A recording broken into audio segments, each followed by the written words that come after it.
बहुत बहुत स्वागत है अनुपम जी।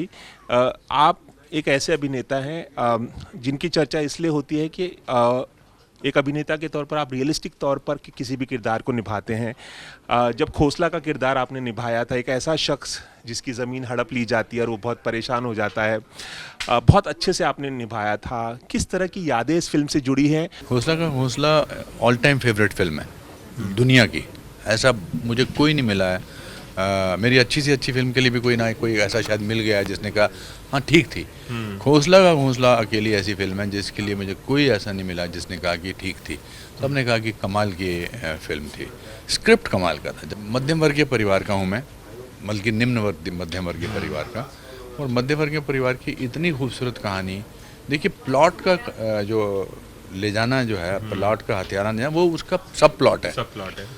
असली कहानी मिडिल क्लास की है, परिवार कि कैसे एक परिवार में बड़ा बेटा अमेरिका जाने की सोच रहा है, छोटा बेटा कुछ करता नहीं है, या छोटा बेटा घर, इनफैक्ट रणवीर शोरी बड़ा बेटा है, और एक बेटी है जो कुछ पढ़ कर नहीं रही है। बीवी बच्चे ऐसे हैं जिसको हम 1000 बार देख चुके हैं। इन बेचारों ने बड़ी मुश्किल से पैसे इकट्ठे करके प्लॉट खरीदा और प्लॉट को कोई और हथिया के ले गया है। अब उससे वो प्लॉट वापस लेने के लिए कहानी है। ये सुनने में तो लगता है कि ठीक है, इसमें कोई ऐसी खास बात है, मगर जिस ब्रिलियंस से ये लिखा गया है और जिस ब्रिलियंस से एक्टर्स ने उसको निभाया है, आई थिंक वो यादगार रहता है। वो कभी पुराना नहीं होता है। बिल्कुल। ये ऐसी फिल्म है कि अगर टीवी पे आ रही है या हम कहीं देख रहे हैं, इसका क्लिप देख रहे हैं, तो ये चेहरे पे मुस्कुराहट लेके ही आती। आपके लिए सबसे ज़्यादा मुश्किल क्या था जब आप ये किरदार निभा रहे थे, या जिस तरह से आपने सुर पकड़ा किरदार का, क्या वो ज़्यादा मुश्किल था या किसी और तरह की परेशानी आपको शूटिंग के दौरान महसूस हुई? Story of an ordinary man, ordinary आदमी को करना बहुत मुश्किल होता है।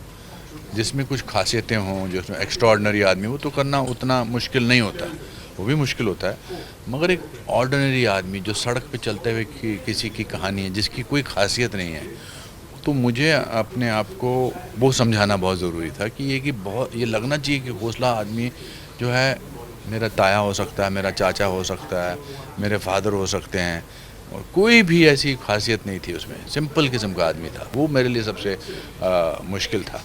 और स्क्रिप्ट में भी ऐसा नहीं था कि मेरे पास कुछ ऐसी कमाल की लाइनें थी कि जो कभी वो कन्फ्रंटेशनल है ही नहीं। मिडिल क्लास का आदमी कभी कन्फ्रंटेशनल नहीं होता है। He is not an angry. आपने रियल लाइफ से कितना इंस्पिरेशन लिया जब आप ये किरदार निभा रहे थे? बहुत। मेरे एक दोस्त हैं, उनके फादर साहब बहुत ऐसे थे, मेरे खुद के फादर साहब के बहुत ऐसे थे। दिल्ली में बहुत सारे ऐसे लोग सड़क पे मिलते हैं जो ऐसे किस्म के पार्क में बैठे होते हैं। तो रियल लाइफ से ही सारा इंस्पिरेशन है, बिकॉज उसमें कहीं ना कहीं फिर डिग्निटी भी है।